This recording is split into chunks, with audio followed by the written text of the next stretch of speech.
Many messengers came before him. All right. We believe in the virgin birth. We believe that he did miracles, right? But we do not believe he was ever crucified. And you know, we have evidences for that. We can get into it. But we don't believe that he was ever crucified. We believe he's the Messiah. Why doesn't Muhammad believe? Because I've seen that I think I've seen Muhammad himself said in scripture, Jesus wasn't crucified. Doesn't believe that Jesus is the Son of God. No, so Muhammad, peace be upon him, is not the author of the Quran. No, I know that. Yeah. I know that. What I'm saying is it not in the hadiths? I might be completely wrong. Yeah, no, that's fine. Is it not in the hadiths that Muhammad himself says, I do not believe that Jesus was crucified? Something along those lines? No, No? he doesn't. Not in that way. But he mentions about the return of Jesus, peace be upon him, and he mentions that the Son of Mary will descend on the eastern side of Damascus, on his hands on two angels. His hair will be wet, you know, or seemingly wet. He'll have a saffron-like gown, sort of dress on. You know, not dress, but you know, like attire. You know, he'll have a saffron-like attire.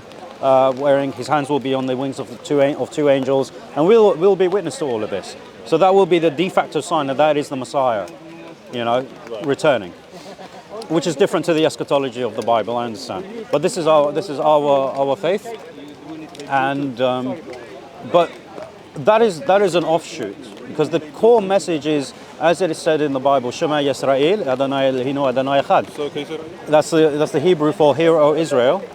Your Lord, your God, your Lord is one, right? So I'm sure they taught you this.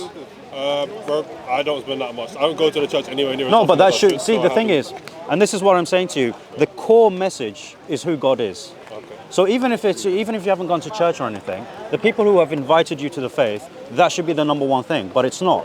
The number one thing that they call you to is love, peace, Yes. the crucifixion. Fine, but that's not devoid in Islam, right? I respectfully, I don't. That's from what fine. I've seen, I don't believe that's true. That's fine. I've read like parts of the Quran, like that's fine. Surah 9. 929, 9 yeah, verse yeah. 5. Yeah, don't worry. 51:34. Yeah, don't worry about that. Well, for me, see, But there's, like, but there's. I would say like the majority of Muslims Yeah. are cool, right? But as for from what I've seen in the scripture itself, and you can definitely make the same criticism. Yeah, don't need it. It's okay now, alhamdulillah. You could definitely make the same criticism of the Old Testament, right? But the problem I have with that is that Christianity went through that reform, right? No, New Now Testament as we've got well. the New Testament. It's in the New Testament as well. No, there's also a couple of things in the New Testament Yeah, that you should be but it's contextualized, right? Yes, it's contextualized, but my problem is So it's the same in the Quran. But my problem is this, and once again, I think you're probably an alright guy, and the same goes to Maybe. 2/3 of the Muslims in this Maybe not. Maybe. Obviously, I don't know you like that. Yeah. But what I'm saying is, there are clearly X amount of Muslims in the world, and you could probably make the same case for any one of any religion. What, terrorists? Yeah, terrorists. Yeah. So I agree. But and what they say is like every time they do something, it's Allahu Akbar. So why did they say my God is greater than yours every time they do something? No, we don't say greater. We say he's the greatest. Okay, so that's what Allah. That's what it means. Allahu Akbar means Allah is the greatest. Why is it when these guys go and do something bad, they always quote a verse from the Quran or the Hadith? Look, people have done this throughout the centuries, right? Cite religious text that doesn't support them to claim that it supports them. Right. It happened in the Crusades. It happened with certain Islamic organizations. All right. But it doesn't mean that's what the teaching is, does it? So what would you say is like the tenets, like the main tenets of Islamic teachings? Like to believe in one God. For a person? Yeah, no, to believe in one God, right? To believe in His prophets, to believe in the scriptures, to believe in the angels, to believe in predestination, whether it was good or bad, and to believe in the and to believe in heaven and hell, the last day. That's the 6 articles of faith that are key to every Muslim. And in a practical sense, what does that look like? Like in a real world? In a real world scenario. What does that look like? So how does a devout Muslim conduct themselves? By treating his brother how he'd like to be treated. Is that regardless of? Regardless of faith. Okay. Right. So the Prophet ﷺ mentioned in his last sermon, that an Arab is not superior to a non-Arab, and a non-Arab is not superior to an Arab, right? Black man is not superior to a white man is not superior to a black man. But the superiority comes in what? Piety. So those who are Sorry, I don't more know that word. piety, more righteous. Okay. Those who are more righteous, who stand with God, those are the ones who excel, right, and are better than others. But that's in the eyes of God. We don't go around and say, I'm better than you because I'm, you know, I believe in God better, better than you do. No, this is for God to judge, right? But for us, we treat one another with kindness and humility. In the Quran, in chapter 6, verse 8, Allah subhanahu wa ta'ala says, Allah does not forbid you from dealing kindly and justly with those who do not throw you out of your homes. And of course, there's a historical context to that, as the Muslims, like the early Christians, were persecuted for simply, I'm being positioned for the camera. It's like a whole new thing. So, so there's a context. Allah does not forbid us from dealing kindly and justly. And even if we talk about the context of war, like you said, chapter 9, verse 5, 929 and stuff, there is a specific context to that. And this is with regards to people who have enmity with us. So since I mentioned it, what's the context of within which 929? So 929 is actually in the context of a battle that never took place, right? But it mentions that, when people come to attack you, to fight you, to kill you, yes, you retaliate, right? You retaliate and you defend yourselves, you fight them back. And you have no mercy upon them when you're fighting them. But what people tend to not add on is in chapter 2, verse 190 to 192, it mentions the same thing, fight them until there's no corruption. But if they stop fighting you, then you stop, right? So when hostility ceases, you should be quick to cease the hostility as well. And then it finishes off by saying, and Allah is forgiving, right? So we could talk about the wrath of Allah, but when it talks about the ceasing of hostility, Allah mentions His attribute of forgiveness, right? So I would advise you to read the Quran in its entirety. I'm going. Good. If you'll give me a Quran, I don't know if that's a thing. No. We usually do have a Quran. Can we get a Quran, inshallah, for him? Do I bring it back? Or? No. That's for you to keep. That's for you to keep. Yeah. Can someone bring one for him, inshallah? Thank you. Thank you for that. That's okay. That's no problem. Yeah. At the end of the day, like we said, Islam is for all of mankind. It is not for the Arabs, particularly, or anyone. And like I said, Christianity in its inception, Judaism in its inception with Moses and with Jesus, it was for the but it was for the children of Israel, and it was never to be preached to be otherwise. Whereas Islam, at its inception, it was for all of mankind, right? As Allah subhanahu wa ta'ala mentions in the Quran regarding the Prophet, peace be upon him, indeed we have sent you as a mercy to the worlds, right? Not even mankind, to the worlds. And the angel, and the thing is, it's interesting because there's a narration where with the angel Gabriel, he came, he was with the Prophet Muhammad, peace be upon him. And Muhammad, peace be upon him, asked the angel Gabriel, who said, he read this verse, when the verse was revealed, he asked the angel Gabriel, he said, has my mercy reached you? And the angel Gabriel said, yes, because until today I did not know my status with Allah subhanahu wa ta'ala, right? And of course we know that the angel is the supreme angel, right? He is the highest of the archangels even. But for the angel of Gabriel, it was the revelation of the Quran that gave him that peace with regards to his station with Allah subhanahu wa ta'ala. So that's how the mercy of Muhammad sallallahu alaihi wasallam, transferred to the angel Gabriel. So it's not even about mankind; it's for all the worlds. This is the power of the message of Islam. This is the power of the Quran that has come to the world. All right, so it's specifically for you. And when you read it, inshallah, you will see that how it speaks to you as an individual, as well as speaking to all of humanity. And the Quran is a guide. It is not a storybook. All right, it doesn't go through. It mentions some of the stories of the prophets, but in order to teach us a lesson, to give us guidance to be better.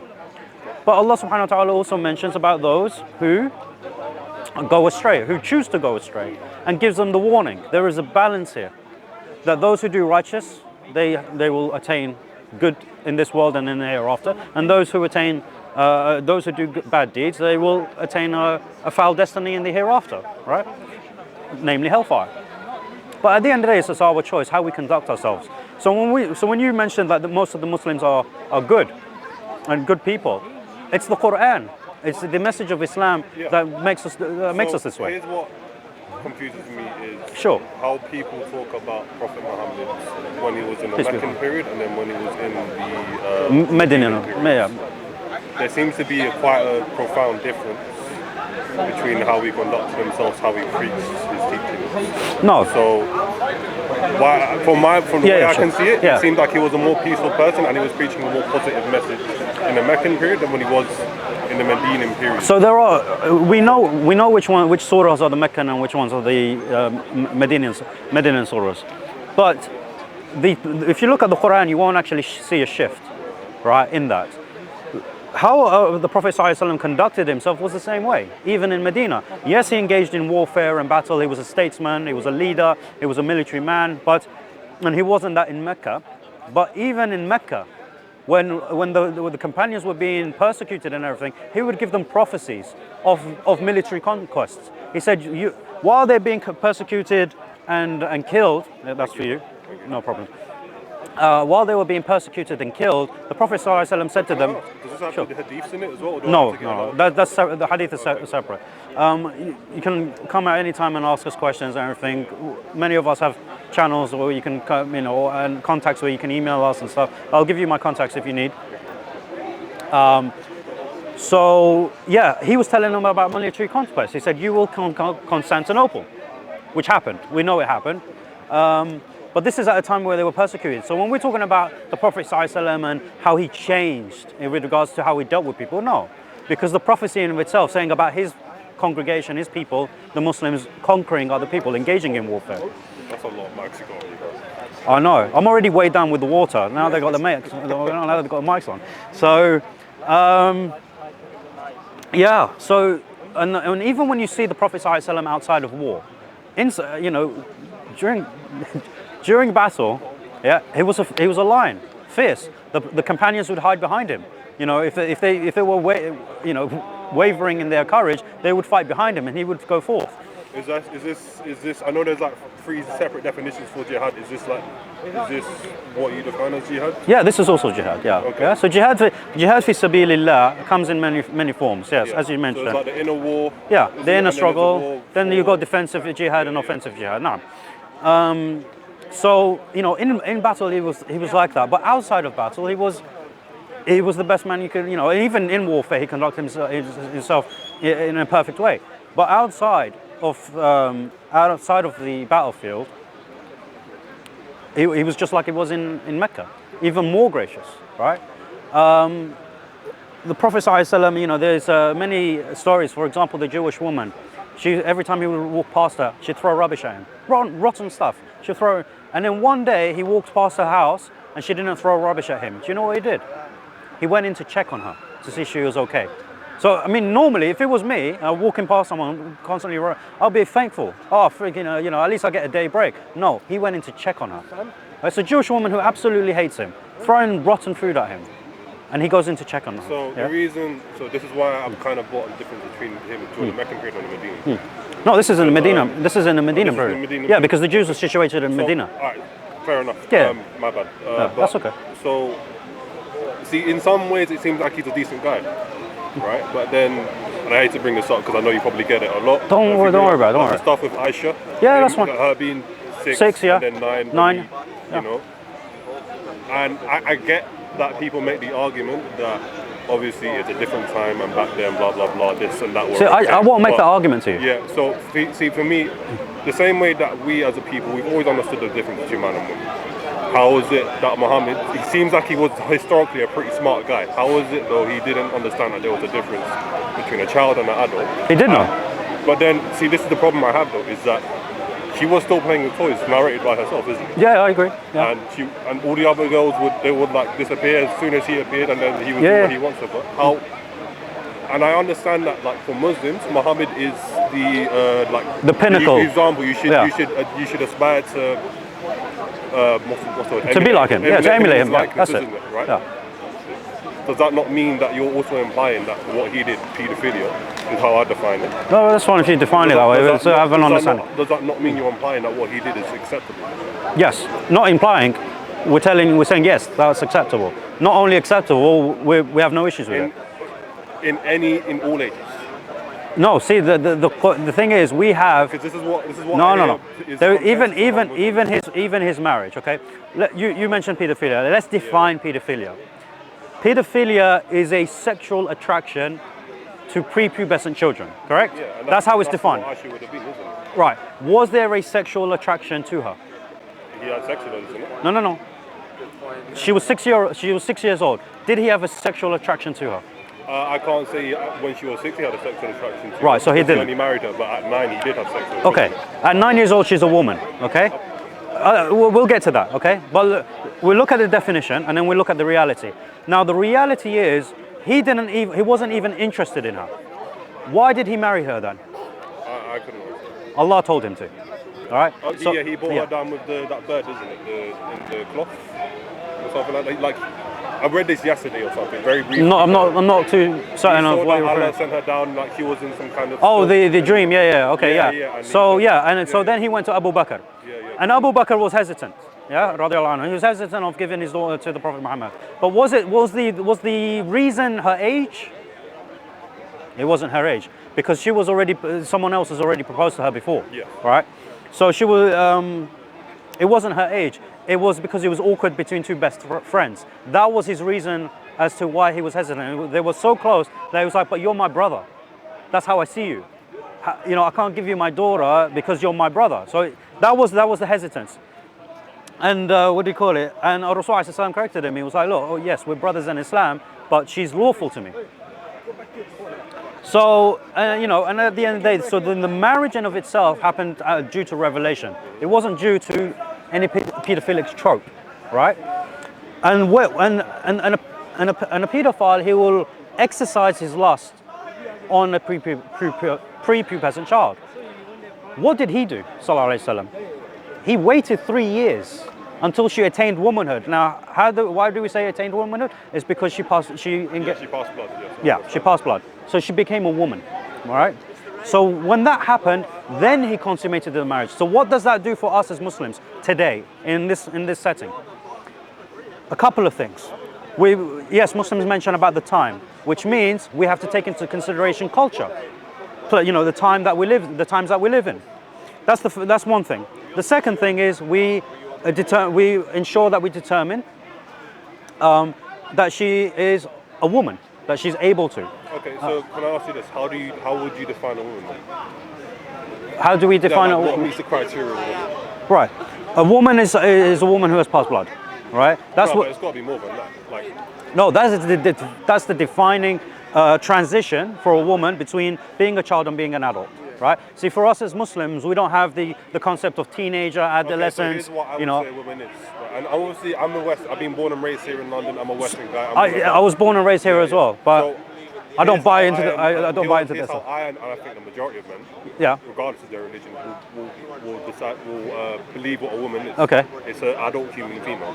What makes her an adult human female? She's past puberty. She's Right. Gone through her puberty. She's gone through Right. the stage of puberty. She's Exactly. So but that's exactly what I said. She passed blood. If you're going to go by law, obviously we'll say it's 18 and over. No, but the thing is, so we say past blood, right, or puberty, okay? Now, there are some women that don't pass blood, okay? But they're still considered women because they still go through puberty, they just don't pass blood, right? Amenorrhea is the condition. Now, that's the criteria for us, right? So we have to take into consideration the culture. We have to take into consideration the fact that the woman is a woman, right? And she's not a child. We have to take into consideration her mental ability, right? So she has to be able to consent as well, which Aisha radiallahu anha, she was able to do. Now, for us standing here today, thinking about a 6-year-old consenting it's hard for us to understand. Yeah, I get I that. would never accept it. Okay, I get that. But that's the history, right? That's the history. So we learned that a woman has to be able to give consent, okay? And that she's able to fulfill her duties, okay? As a wife, okay? So this is so these are the factors that we have to take into consideration when we are approaching a woman for marriage, right? Now, in some Arab countries, we still betroth our daughters at a young age, right? But we ensure that they've passed puberty and they consent to the marriage. Forcing a woman to get married is prohibited in Islam, okay? Despite some cultures doing it, we fight against it. I'm aware of the problems that Muslims have. Can I ask you where you're from, by the way? Yemen. Ethnically? Yemen. Oh, Yemen. Yeah. And are you Sunni or Shia? I'm Sunni, alhamdulillah, yeah. Don't worry about the Shia. Is there a big difference? Massive difference, right? So the Sunni position is evidenced, right? This is why I'm a Sunni, because I can evidence it from the Quran and the Sunnah and you know, all our texts, right? And the tradition and everything. So when it comes to the Prophet Sallallahu Alaihi Wasallam, when we break it down like this, we show that there was nothing immoral about what the Prophet Sallallahu Alaihi Wasallam did. At the time he was living in, the culture had this, where women, girls as young as that, would get married. Okay, but he set the standard. I came here to see him as well. Yeah. He gave us the example of how to conduct ourselves when approaching marriage. It was not to say that because he's the example for us, that means we got to go around finding 6-year-olds. That's not what it means, right? In fact, marrying a 6-year-old is one of the things that is not a sunnah for us. So, it is not a tradition for us. Iraq recently, you probably already know this. I saw this a few weeks ago. Their parliamentary system, or their government system, they were attempting to implement the Sharia. No. So they wanted to lower the age limit for that's fine. little girls. Yeah, that's fine. From whatever it was down to, I think it was 9. I don't think it was as low as 9. From what I understand, it was 9. I've not seen as low as 9. So, but regardless, is that justified? Then? Regardless, if no, see, based on the thing is for me, yeah, exactly. It's got to be based on the evidence of the scriptures and the tradition. Yeah. Islam does not have an age of consent, right? It doesn't have an age of consent. Because, for example, let's take the 9-year-old example. For example, if Iraq is indeed doing that. If it's a 9-year-old girl, I don't know if it's gone through yet. Okay, but even if, let's say it goes through. If there is a 9-year-old who consents, who is able to consent, who's past the age of puberty, who can fulfill her duties in the marriage, and it's society and the society and the culture accepts it, then by all means go for it. But why is there no age of consent in Islam? Because we could have a 25-year-old girl, beautiful, you know, what do you call it? She's past her menses and everything, but she has a mental illness. Does that qualify her for marriage? No.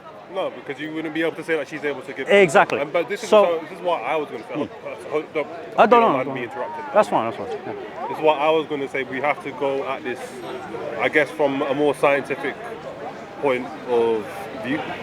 So science would say a 6-year-old and a 9-year-old are not able to give consent because their brain hasn't fully developed in a way that allows today, yeah, I agree. Moral decisions. Today, yes, I agree. Marriage is a highly moral decision. I agree. Engaging in sex, especially for the first time, even for me, that's a highly moral decision. And science has said it's been like that from day one. But notice what I said. If they have the mental ability, right, to consent to fulfill their duties, that's the only time they will be. If that's not fulfilled, we cannot marry them. But what I'm implying is that Aisha wouldn't have had the ability to consent. No, but you're taking 21st century studies and imposing it on the 7th century. The 7th century. How do we know then that Aisha herself was able, mentally speaking, physically, you can make the case. She's the one that's narrating this. Yes, but right. what I'm asking is, how can you make the case that she really can consent? Because science says we've been like this from day one in terms of our mental development. No, but that's not true. So then did she develop differently? No, Aisha radiallahu anha, she was like most of the women at her time. At a very young age. I can even prove it to you today, right? When we look at war-torn countries or countries that have extreme poverty, you see little children, as young as 6, 7, 8, they're doing the work of adults. Why? Because in order to survive, they are forced to mature mentally, yes. Right? The environment around them forces them to mature quicker than a girl would in the UK, living a comfortable life. Likewise, in the 7th century, you have the desert, it's always survival. So you're forced to mature. Yeah, I get it. So Aisha, that's one perspective, right? But we know in the history that in the Arabian Peninsula, the girls were able to consent at that time. It was a norm, right, for girls to be married at that time. So like I said, to question the history here, it doesn't really make sense because it's well documented. In fact, what has happened in the Arabian Peninsula, particularly in the lifetime of the Prophet ﷺ, is more documented than any other time in history with relation to an individual and a community. So there is no questions about that. Yes, there are people that try to cast doubt on that and go down the Orientalist route, but we have arguments to prove that they are wrong in their assessments. But going back to the whole idea of paedophilia as well. What are the mental and what's the mental trauma and the physical trauma that one would get from that? We know what girls go through mentally when they are abused in that way at a young age. You don't see any of those. You don't see any of that in Aisha radiallahu anha. In fact, she grew not only to love the Prophet ﷺ, and to defend him, but she was a scholar. She propagated his religion, right? All of these things are the complete polar opposite of what you would expect. Yeah, no, I understand. So I understand. I'm not saying she can't grow to love who he was, but yeah, we can talk about that. We can talk as a child, it was wrong for Muhammad to engage in sex. No, but he didn't. That's the thing. When she was 9, he had sex with her. When she was a woman, he did. He consummated when she became a woman. Sorry, I just want to ask. So when you say she became a woman, is it when puberty starts, kind of thing, or is it? No, when she was at when she meant as soon as that her menses. Yeah, when the menses. So for us, the sign of puberty, of someone hitting puberty and reaching the age of accountability, yeah. It's a physical sign. For the women, it's passing blood, and for the men, it's their first wet dream, right? Oh. So for me, I'm not going to say for me when it's cameras, but for any Muslim man, as soon as he has his first wet dream, he's accountable by Allah. At that point, Allah has decided that you are capable of making decisions, moral decisions. So that is the marker of when a man and a woman can engage in intimacy, can get married and engage in intimacy. So you don't, like, the way we view it in like Western civilization would be teenager, and that whole period is you becoming. You say for us, that happens. You're an adult. Okay, so my question after what he just said is, how do you decide that? How old are you? If you don't mind me asking. I'm 33. 33, right. So how old do you think I am? How would you then compare you as a 33-year-old to, I don't know, a 15-year-old boy? Would you say that you're able to make moral decisions better than he is, or? No, look.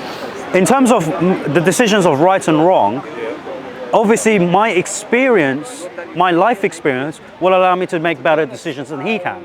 But the principle of knowing between right and wrong, it's the same. I just have more experience, right? That's the only thing that's separating between me and a 15-year-old is experience, is a life experience. Life experience has taught me how to analyze certain decisions in several more ways than I would have at 15. And this is what we pass on to them. We don't, at 15, I wouldn't go to a 15-year-old and teach him what is right and wrong. You get me? You have to let him know. He already knows. I just help him in his thought process of how to judge things. That's the thing. But I don't need to go to a 15-year-old and say, by the way, this is right and that's wrong. Don't need to do that. No one does that. Unless, of course, they have an impairment of some sort, and that's where the pin. And for us in Islam, if someone has a mental impairment that they cannot make those decisions, moral decision, the pen is lifted. Allah does not hold them to account, because out of His justice. So why would you hold someone to account who can't make a decision for himself? There's the justice and there's the mercy of Allah. So Allah subhanahu wa ta'ala, He's not unjust to any of His mankind.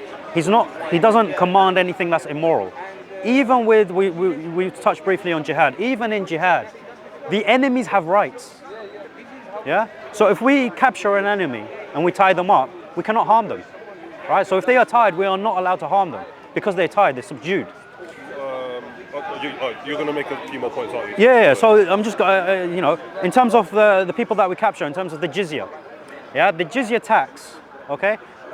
If when they pay it, they have the right to have their own churches, their own legal systems even, education and everything. They're able to do that.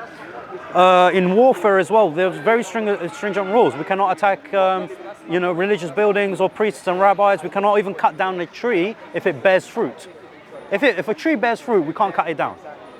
Because even though we are fighting the enemy, we know who the literary bearing fruit is going to be used by. It's not the army, it's the people. So even in that, we have a conduct and guidance to ensure that we do not transgress the limits and become oppressors.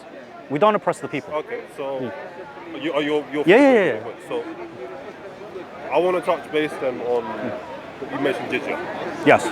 So jizya that's genuinely paid by dhimmis. Yeah. Or is it, you guys use the word dhimmi or dhimmi.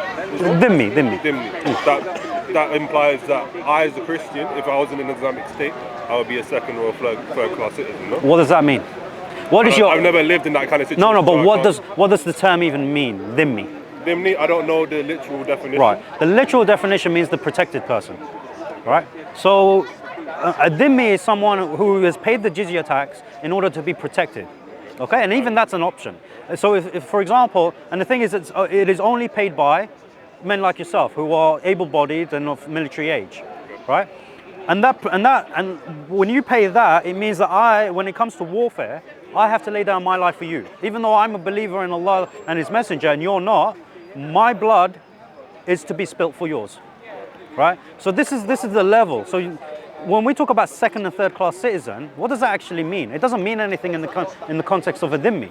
Because in fact, you can look to other examples in history, like for instance, if you looked at the way Nazis treated Jews, I mean, you didn't really get to be a citizen; you just kill you. Who? Right? The Nazis, if you were a Jew, they would. Yeah, but they're not Muslims. We're talking about. Yes. So I'm making an argument based on your assertion of what a dhimmi is. Yeah. What I'm saying is, if you're a second or a third class citizen, that generally means you're not going to be treated the same way as a first class citizen. You're going to be afforded less rights, less.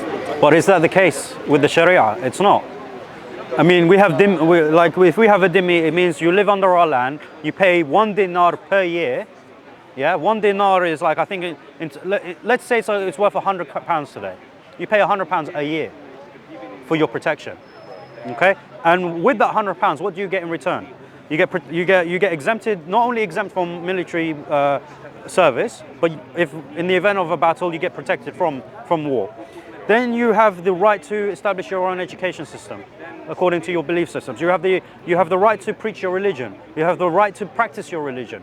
You have the right to use the same facilities as the Muslims. So, as I understand, I'm not completely well-read in all this. That's fine. As I understand it, there's several Islamic nations where non-Muslims are persecuted, whether it's Christians or any. I'm talking to you from the perspective of the religion. No, so I'm just making I'm making a statement. I'm going to ask you a question Sure. based on the statement. So if you look at Egypt, for instance, Islam right now there is the dominant ideology or religion. Yes. And Christians, historically, the Coptic Christians have been persecuted. I don't know if you'd agree. They're still there. Yeah, no, they're still there. But what I'm saying is they get persecuted. They're not treated equally to Muslims, as I understand. No, I disagree. Okay, do you want to? I disagree because, throughout their history, we've been in Egypt since the 7th century, right? So for 1400 years, their churches still stand from when they originally built them, right? So we didn't purge them, right? We didn't. No, I'm not saying you purged them. Yeah, but we didn't. I'm not saying that there were never moments in history where there was a malpractice of the Sharia and non-Muslims were persecuted. There are examples. There are examples in Morocco, for example. What would be your opinions or your view of the current way that the Iranian regime? Iran is a Shia. Iran is a Shia state. We have even more fundamental issues with them than what they're currently doing. Okay, they're not our friends at all. Yeah. But they still have Islamic beliefs. No, they don't. They don't. They don't. Right. So what is it that makes you, as a Sunni, Islamic in your belief? Okay. So they believe in the concept of the 12 infallible imams. Okay, for the most part, right? And they are actually their sect was born of people that killed Muslims. All right. I'm assuming that's why you have had war. No, but it's also from a theological perspective, right? They attribute things to men that can only be attributed to God, which takes them out of the fold of Islam, essentially, right? So there are some Shia that we deem as disbelievers and some Shia that we deem as simply severely misguided, depending on what their theology is. But in terms of their application of the Sharia is different to what we do, and it's not a just system, okay? But in terms of the world today, leave that to the Muslims, All right. In all, with respect, it's none of your business because that's a problem we have to deal with. Okay. So as as Muslims. a Christian, I believe in, we should, I believe in what Bob says about being a Muslim Christian. So, standing firm in my faith. Standing firm in your faith is one thing. And right, I believe that it's right that I should liberate, and I'm sure maybe you as a Muslim would say the same thing, that I should liberate my fellow Christian brothers and sisters when they're being persecuted. Give them liberty. So, for me, I can't look at what's going on over there and say it's none of my business because a lot of the people there are converting to Christianity. Of course, they're probably. Look, I'm talking about in terms of the geopolitics regarding Muslim rules, rulers, and that stuff. That is a problem for us to solve, right? It's not for the Christians to solve because it's within our paradigm. It's within our nation. Respectfully, I've got to disagree with you there because if you look at why the Crusades happened, it was right before the Seljuk Turks. It was right in line with the Seljuk Turks invading Christian nations and pillaging and. Yeah, but that's when there's a crossover, right, between two warring nations. This is why the Crusades happened, no? Like because Islamic nations that's okay. No, well. So, I get where you're coming from. You're saying that Muslims, they should be left to Muslims and Muslims should sort it out, right? Yeah, Muslim affairs should be left to Muslim affairs. Yeah. Let's say you switch it. No, in the same way, like we don't get involved in Christian affairs. Right, but if Christian nations, as they already have in Iraq and Afghanistan, where they've come, to start war, they kill everyone there or X amount of people, and a lot of these people are Muslims that end up being killed, and they're just innocent people, right? Yeah, but then we get involved. And you get involved. So why shouldn't it be the same? Because now it's crossing over into our territory, right? So, like I didn't say to you, don't worry about the Christians over there. I said don't leave Muslim affairs. Right, and rulers and geopolitics, leave that to the Muslims to deal. Right, we have people for that. But I never said to you, because you've got Christians in Iran, forget about them as well. No, right? That's not what I'm saying. I'm talking about the bigger picture. But what I'm saying to you is regarding Islam, what Islam teaches. If the entirety of the Muslim world, didn't apply Islam correctly, it doesn't take away from the message of Islam and how Islam should be implemented. In fact, the Prophet ﷺ himself mentioned that Islam will become a stranger, i.e. the people that follow Islam in the true way will be very small, despite our number. So, and that's a prophecy that's being fulfilled, right? A testament to the fact that he is a prophet from Allah. So, we're more than aware of what we need to do as Muslims. We've got things to fix ourselves, which is why we don't chuck things at the Christians. We have our own problems. We don't try to get involved in Christian policies. But where it conflicts with our values and stuff, we stand up when we defend against it. Because now it's crossing into our territory, and we're like, whoa, stay back a little. And I expect the same from the Christians. But at the end of the day, we don't want that conflict. We want peace. We want people to treat each other with respect and with kindness and with justice. Do you want? Sorry, yeah, go. So you want peace and all that stuff. Of course. So is there a context within which you want that to happen, like a caliphate, or is it regardless of whether there is a caliphate or not? Okay, so we want a caliphate because the caliphate establishes a base where Islam can be spread across the world and we can proselytize more effectively. Is that something you believe should happen, or is it an ideal? No, it's something I want. Yeah. Well, and what if everyone decides... It's better than what you've got at the moment. Don't get me wrong, bro. I hate the government too, probably as much as you do. Yeah, especially now. But, okay, so... But because the caliphate means establishing a societal system and a government system that will benefit the Muslims and non-Muslims alike. Right, but then what if the majority of people, the majority of non-Muslims, which is the majority of this country basically, what if they say no, we don't want it? Islam is not a democratic system. Right. So what happens when they say no, we're not having that? Well, they have a choice. No, but they have a choice. They can either remain. My question is, what's the consequence of them saying no? What happens then? Nothing. If they don't want it, they can go to different lands. No, but this is what I'm saying. This is our home. So if like for instance, if I come into your home, right, and I say, all right, here's what we're going to change. I'm just a guest, essentially, in this context. No, but this is no. But it's not a guest anymore. Can I finish? Can I finish? Go on. So let's say you invite me into your house.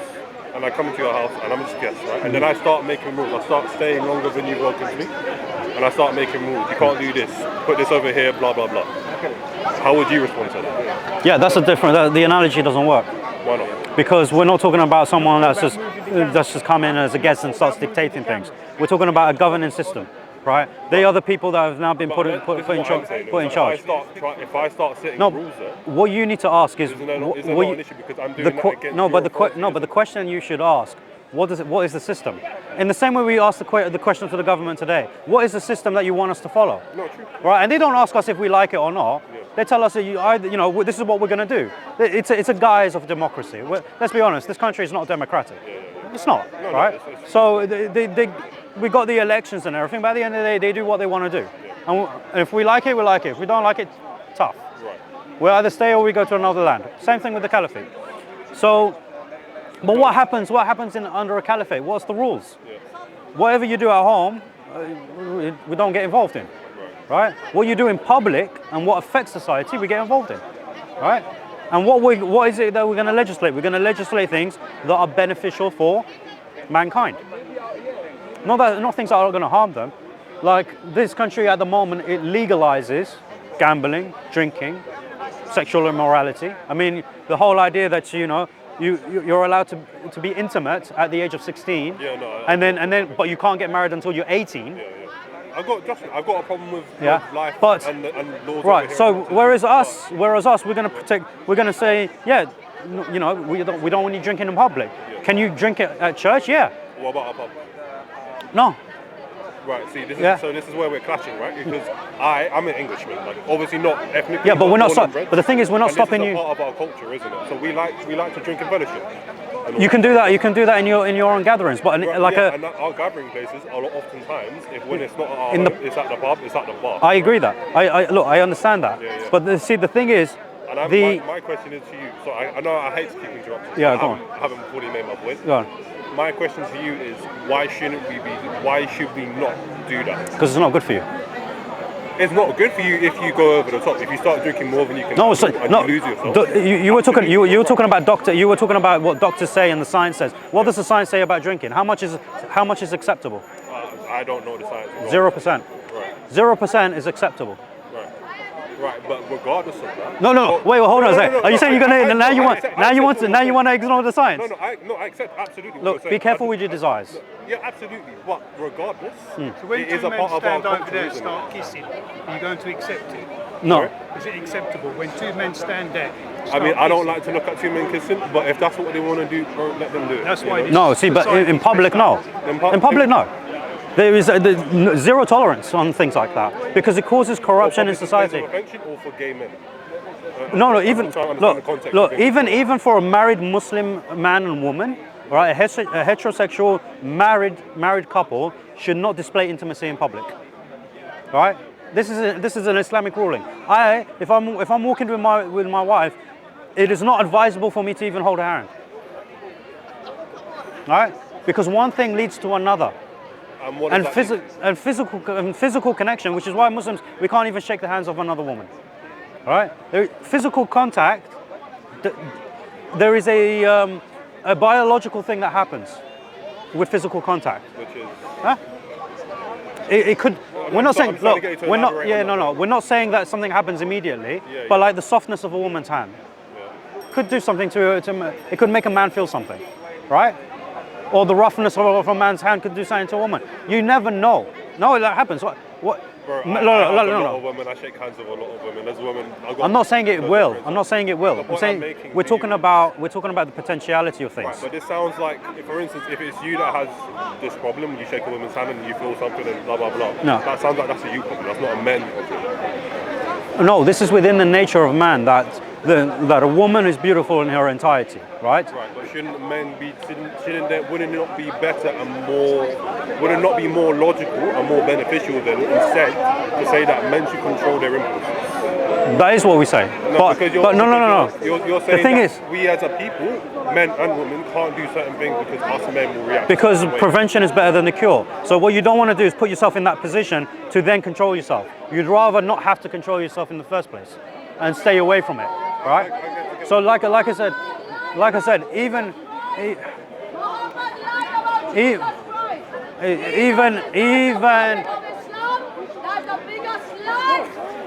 لا حول ولا قوة إلا I بالله. hear what you're saying over. That's all right. That's all right. Anyway, what was I saying? So yeah, Islam has a principle to prevent things from even starting to happen. So even for Muslims, we were talking about drinking. For Muslims, Allah subhanahu wa ta'ala even says in the Quran, وَلَا تَقْرُبُوا, right? Don't even come near alcohol, right? So don't even come near it so that the temptation doesn't get to you, because you always have Satan whispering, you know? And what does Satan do? He doesn't tell you to do the bad thing. He doesn't say that. He will say to you, like he will say to me, he was like, you know, look, why don't you go hang out with your non-Muslim friends? Doesn't mention anything about drinking. Then you start hanging out with your friends. They having a beer and, you know, 1 pint or one bottle and everything, and you're not doing anything. Then he'll say, oh, what do you call it? You know, you like it. You like hanging out with them. They're going to the pub. Why don't you go? You can just have an orange juice. Again, no mention of drinking. You'll go to the pub. You know, But you'll have it. You can still end up drinking. And then you end up drinking, Yeah, right? Allah subhanahu wa ta'ala, out of His love and mercy for us, He keeps us completely away. He doesn't even allow Satan to even be able to whisper these ideas, because every avenue is blocked from its inception. So that's what I'm saying to you. For you as a Christian who's drinking, me as a Muslim telling you, I'm gonna, if this was a caliphate system, and so I said to you, you can't drink in a public setting, that's not me taking away your freedom to drink. You can still do that. You can still have your gatherings and stuff. Just don't affect the society. Don't make it a norm for society to go and have a pint or get drunk on a Friday night or on a Saturday night, because that's what happens. The pub culture has breeded this idea that it's okay to go and get smashed on a Friday night. So, and we're like, no, because the last thing we want for you as non-Muslims is for you to wake up with your head in the toilet. Yeah, no, that's fair enough. Right? I get where you're coming. So the prohibition is for your sake. Now, Islam doesn't give a damn about people's feelings when it's good for them, because the society takes precedence over the individual. When it comes to your individual rights, we don't impede on it. Even homosexuality. If you are homosexual and you do homosexual acts behind closed doors, the government can't touch you. We talk about the stoning and the throwing off the roofs and everything, but part of the Sharia is we can't touch you. And when can it even touch you? If there is intercourse, if two gay men have intercourse in public, that's the only time they will be taken to court and go through the judicial system and then potentially be executed for the act. Can I just interject? You know Iran Yes. is the only country in the world that you can be transgender and actually change your birth certificate from man to woman. In Iran. Yeah. It's the only country in the world. No, what country? Iran. Iran. That if you change gender, you can change your birth certificate from man to woman or woman to man. Yeah. Well, see, like I said, Iran. I do personally have a problem. Well, Iran. Well, yeah, exactly. This is part where I probably completely. blow my face out. This I is- don't want to get cancelled with it. So. If you worry about being cancelled, you need to check your faith with God. Check your faith with God, because for us as Muslims, our belief, we rely solely on Allah. Yeah. And we know He's with us, so we don't care about cancel. Because who's our sustainer? Who sustains us? God. Right. So what does cancel? If everyone wanted to cancel you and God didn't want you cancelled, would you get cancelled? I guess not. No. All right. Everything I said today on this cameras will get me cancelled 100 times I over. would ask you, though, could you blow it? Because I got an open application to join the armed forces, so I don't want that to become a security issue. Oh, you want your first blurred out? Yeah, is that okay? I don't know. The thing is, I got to find 5 people now and ask them to do I should've that. probably You should have said that from the sorry, beginning. sorry. Look, I can't guarantee it Yeah. because these are not my cameras. Yeah. I can ask the cameraman. Can we blur his face out, inshallah? He wants his face blurred out. Okay. Thank you, brother. So. Why are you here in public place? All right. And you want your face blurred out? No, he's got an application, so yeah. Why can't?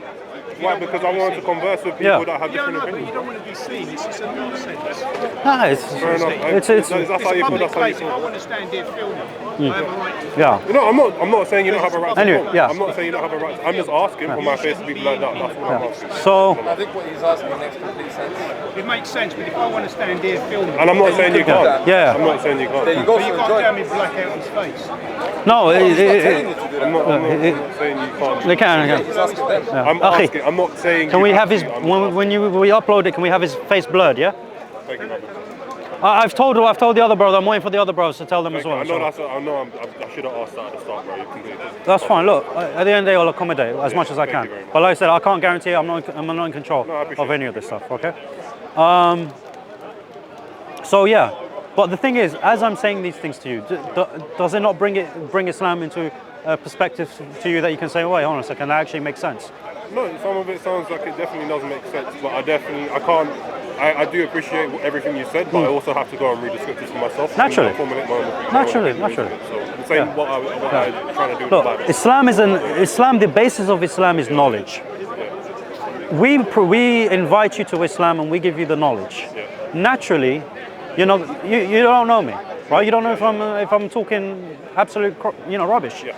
So naturally you're going to go away and research. But when you go away and research and realize that what I said to you is actually the religion, then ask yourself the question: why do I not accept something that makes sense to me?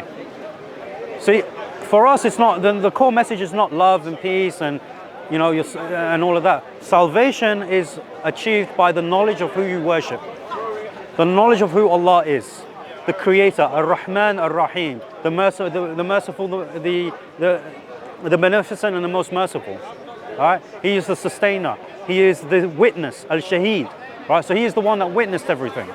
So when we have historical claims in the Quran, we know they're true because God is the witness. Right? Makes sense. God is the one who witnessed everything over all time, has all knowledge of everything that's happened. So what he says is going to be the historical reality, even if the entire world writes books against it. Crucifixion being an example. If the entire world said Christ was crucified, but God is indeed the author of the Quran, then he never got crucified, right? Makes sense. So Allah has the 99 attributes. Look at these attributes and you'll see He is a Qahhar, He is a Al-Malik, yeah, he's the king, He is the owner. So these are the attributes of Allah. For us, it's knowing who God is. Only then can we appreciate who He is and worship Him as He wants us to worship Him. All right? So that's the basis of Islam. La ilaha illallah. There is no deity worthy of worship except Allah, which is the statement of Moses, the statement of Jesus, peace be upon Him. It's the same message. The only difference is the legislation, and even that, even that, it's very similar to the Old Testament. Stoning of adulterers. Yeah, no, I don't disagree. Right. So, but then again, we have the New Testament now, is it? And we have the New Covenant also. So would you not say that Christianity? I mean, this is me. Obviously, I'm still a newbie anyway. No, that's fine. That's fine. Would you not say that Christianity is reformed in a way that Islam has failed to? Islam, because like your scriptures are going to be the same now that they were 1400 years ago. Yeah. Right? So would Isn't it not be more beneficial for Muslims in general for Islam for there to be some reform?